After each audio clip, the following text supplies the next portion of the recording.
I'm April Derrick with Memory Villa, and today I'm going to give you a quick tip on how to make your photos jump off your page. We're going to do a couple of examples. The first one, got my picture here, okay? I'm going to start with a black ink pad. Of course, one of my favorites is Tim Holtz's Ranger Distressed ink pads. Alright, I'm simply going to ink around the edges of the photo. This is going to create an instant matte. In fact, I don't even matte half the time anymore because I ink or paint the edges of my photos.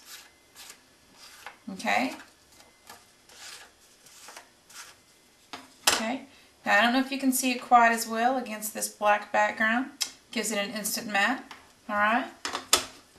The next example, I'm going to use my all-time favorite tool, my sanding block.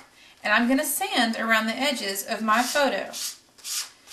Now, I do print my own photos, so I don't worry that I'm going to mess up the picture because I can reprint, okay? And if you're working, if you don't print your own photos, I highly suggest always making sure you work with doubles.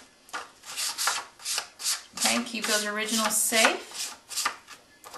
Use your doubles for your layouts and your projects, okay?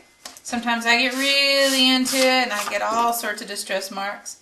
Alright, that's going to give that an instant white matte. Okay? For the last example, I'm going to use paint. Of course, I have my new paint dabbers, which are awesome. I have them in every single color. Okay? Let's make sure my paint's running good. I'm simply going to come up the edge here with my paint. These are three of my very good friends, and of course we all love the color pink. I like to do this for black and white photos too. Really makes the color pop and show up. Okay, so now I've got an instant pink frame.